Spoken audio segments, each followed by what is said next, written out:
BBC বাংলার সান্ধ্য অধিবেশন প্রবাহতে আপনাদের স্বাগত। আজ আপনাদের সাথে লন্ডন স্টুডিও থেকে আছি মানসী বড়ুয়া। বাংলাদেশের সর্বশেষ গুরুত্বপূর্ণ আপডেট সংবাদে আপনাকে স্বাগত। শুরুতেই সংবাদ শিরোনাম, পরে বিস্তারিত। প্রথমে জানাবো আমাদের হাতে থাকা সর্বশেষ গুরুত্বপূর্ণ সবথেকে তাজা আপডেট সংবাদ। ৩ দফা দাবিতে মার্চ টু সচিবালয়, শহীদ মিনারে হাজার হাজার শিক্ষকদের অবস্থান। ২০% বাড়ি ভাড়া বৃদ্ধি সহ ৩ দফা দাবিতে বেসরকারি এমপিওভুক্ত শিক্ষকদের সচিবালয়ের অভিমুখে মার্চ টু সচিবালয় কর্মসূচিতে অংশ নিয়ে কেন্দ্রীয় শহীদ মিনারে উপস্থিত হয়েছে হাজার হাজার শিক্ষক। কিছুক্ষণের মধ্যেই সচিবালয়ের উদ্দেশ্যে রওনা হবেন তারা। এরপর জানাবো কূটনৈতিক তৎপরতা আগের চেয়ে বাড়িয়েছে জামাত ইসলাম। জামাত ইসলামের সঙ্গে বিদেশি দূতাবাস আর আন্তর্জাতিক সংস্থার বৈঠক এখন নিয়মিত ঘটনা। এসব বৈঠকে পররাষ্ট্রনীতি, নারী স্বাধীনতা আর দেশ নিয়ে জামাতের ভাবনা জানতে চাইছেন বিদেশিরা। দলটির নেতাদের দাবি, বিদেশিদের ভাবনার পরিবর্তন এসেছে আর আন্তর্জাতিক বিশ্লেষকরা বলছেন সব দলের সঙ্গে কথা বলে ভবিষ্যৎ রাজনীতির গতিপথ বোঝার চেষ্টা করেছে বিভিন্ন দেশের প্রতিনিধিরা।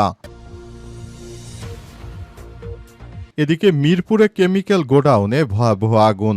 রাজধানীর মিরপুরে গার্মেন্টস ও কেমিক্যাল গোডাউনে অগ্নিকাণ্ডের ঘটনা ঘটেছে। আগুন নেভাতে ফায়ার সার্ভিসের 5টি ইউনিট কাজ করছে। আজ এক বিজ্ঞপ্তিতে এই তথ্য জানিয়েছে ফায়ার সার্ভিস। এছাড়াও আরও 3টি ইউনিট যাচ্ছে ঘটনাস্থলের উদ্দেশ্যে। সেখানে আগুন নেভানোর জন্য আরও ফায়ার সার্ভিস দরকার হলে তারাও যাবে বলে জানিয়েছেন তারা। এবারে জানাবো শেখ হাসিনার বিরুদ্ধে তৃতীয় দিনে যুক্তিতর্ক উপস্থাপন চলছে। জুলাই গণ অভ্যুত্থানের সময় সংগঠিত মানবতা বিরোধী অপরাধের মামলায় ক্ষমতাচ্যুত প্রধানমন্ত্রী শেখ হাসিনা সহ 3 আসামির বিরুদ্ধে তৃতীয় দিনের যুক্তিতর্ক উপস্থাপন চলছে। এবং সর্বশেষ জানাবো ঢাকায় মার্কিন দূতাবাস এলাকায় হঠাৎ নিরাপত্তা জোরদার। ঢাকায় মার্কিন দূতাবাস ও আশপাশের এলাকায় হঠাৎ করে নিরাপত্তা জোরদার করেছে অন্তর্বর্তীকালীন সরকার। জানা গেছে একটি হুমকিকে কেন্দ্র করে এই নিরাপত্তা ব্যবস্থা আগের থেকে আরও জোরদার করা হয়েছে। মধ্যরাতে হঠাৎ করে এই নিরাপত্তা জোরদার করা হয়। আর সেনাবাহিনীর সূত্র থেকে বিষয়টি নিশ্চিত হওয়া গেছে। রাতে মার্কিন দূতাবাসে হামলা হতে পারে এমন একটি সংবাদ প্রকাশের পরই এই ব্যবস্থা গ্রহণ করেছে বাংলাদেশের প্রশাসন। প্রিয় দর্শক, এতক্ষণ শুনছিলেন সংবাদ শিরোনাম, এবারে বিস্তারিত। তবে তার আগে বন্ধুরা অনুরোধ থাকবে এই সংবাদটিতে একটি লাইক দিন। এই চ্যানেলে আপনি নতুন হয়ে থাকলে আমাদের সংবাদটি দেখতে দেখতে চ্যানেলটি সাবস্ক্রাইব করে রাখুন। কমেন্ট করে বন্ধুরা আপনার মূল্যবান মতামত জানিয়ে দিন আপনি বিশ্বের কোন দেশ থেকে বা বাংলাদেশের কোন স্থান থেকে আমাদের সংবাদটি দেখছেন এবং শুনছেন। আর বন্ধুরা সংবাদটি আপনার সোশ্যাল মিডিয়া ফেসবুকে শেয়ার করে বন্ধুদেরও দেখার সুযোগ করে দিন। এবারে বিস্তারিত।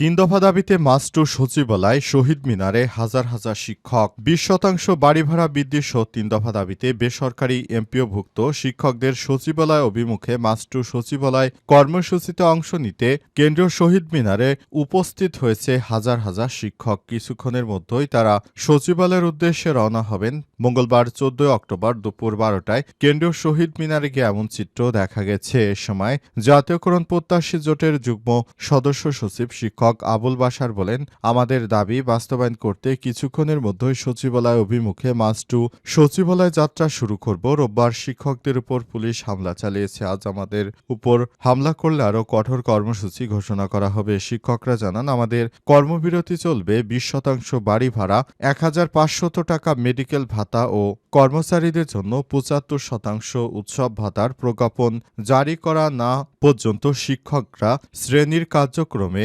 অংশগ্রহণ করবে না। এর আগে মূল বেতনের 20% হারে বাড়ি ভাড়া ভাতা বৃদ্ধির দাবিতে পুলিশের বল প্রয়োগের প্রতিবাদে সোমবার সকাল থেকে সারা দেশে সব বেসরকারি এমপিওভুক্ত শিক্ষা প্রতিষ্ঠানের পাঠদান বন্ধ রয়েছে। ফলে দেশের বিভিন্ন স্থানীয় স্কুল কলেজে ক্লাস কার্যক্রম স্থবির হয়ে পড়েছে। শিক্ষকরা জানান, তাদের কর্মবিরতি চলবে। শিক্ষকদের যদি বাড়ি ভাড়া বাড়ানো না হয় এবং শিক্ষকরা যে দাবি দেওয়া নিয়ে মাঠে নেমেছে, তাদের চিকিৎসা ভাতা সহ বিভিন্ন বিষয় নিয়ে তারা নানা রকম দাবি দাওয়া নিয়ে মাঠে নেমেছে। এর জন্য তারা অন্তর্বর্তীকালীন সরকারের প্রতি আহ্বান জানায়। কূটনীতিতে আগের চেয়ে তৎপরতা বেড়েছে জামাত ইসলামের। বাংলাদেশ জামাত ইসলাম আগের থেকে অনেক বেশি কূটনৈতিকভাবে তারা তৎপরতা বাড়িয়েছে। বিশেষ করে তারা বিদেশি বিভিন্ন সংস্থার সঙ্গে কাজ করছে। ইতিমধ্যে ইউরোপীয় ইউনিয়ন বা যুক্তরাজ্যের প্রতিনিধি, কূটনৈতিক, জাতিসংঘের প্রতিনিধি সহ বিভিন্ন প্রতিনিধি দলের সঙ্গে বাংলাদেশ জামাত ইসলামের নেতৃত্ববৃন্দরা আলাপ আলোচনা করেছে। আগামীতে নতুন বাংলাদেশ গড়লে তারা কিভাবে কাজ করবে, তাদের মূলনীতি কি, তারা কিভাবে বাংলাদেশে সরকার গঠন করতে চায় ইত্যাদি বিষয় নিয়ে তারা বিভিন্ন কূটনৈতিকদের সঙ্গে আলাপ আলোচনা করেছে।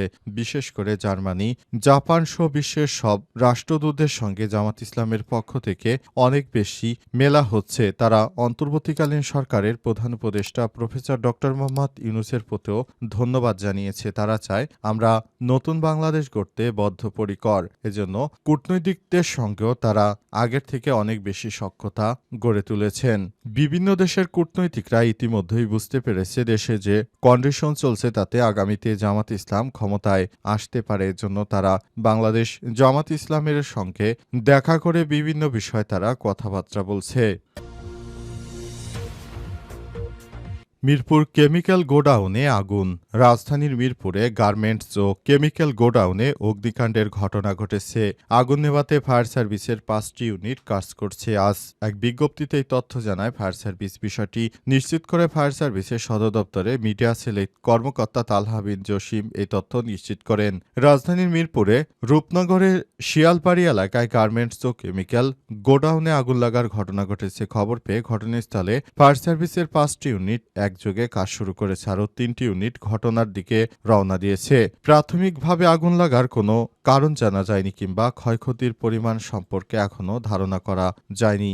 জানা গেছে এই বিষয়টি নিয়ে তদন্ত করার পরই বিষয়গুলো জনসম্মুখে প্রকাশ করা হবে। তবে কার গাফিলতিতে আগুন লেগেছে কিংবা আগুন লাগানোর জন্য কে দায়ী বা কিভাবে আগুন লাগলো এসব বিষয় নিয়ে এখনও উদ্ঘাটন করা যায়নি। তবে ফায়ার সার্ভিসের কর্মীরা যথাযথ চেষ্টা করছেন আগুন দ্রুততম সময়ের মধ্যে নিভে ফেলার জন্য, কিন্তু এখনও আগুন নেভানো সম্ভব হয়নি। অন্তর্বর্তীকালীন সরকারের প্রধান উপদেষ্টা প্রফেসর ডক্টর মোহাম্মদ ইউনূসের সরকার ক্ষমতায় আসার পর দেশের বিভিন্ন জায়গায় অগ্নিকাণ্ডের বিভিন্ন বিষয় পরিলক্ষিত হয়েছে। অনেকেই বলছে যারা পলাতক স্বৈরাচারী সরকার রয়েছে তারা দেশের বিভিন্ন জায়গায় আগুন লাগিয়ে দিয়ে তারপর নানারকম অস্থিতিশীল পরিস্থিতি তৈরি করার চেষ্টা করছে, কিন্তু শেষ পর্যন্ত তারা এসব বিষয় পারেনি।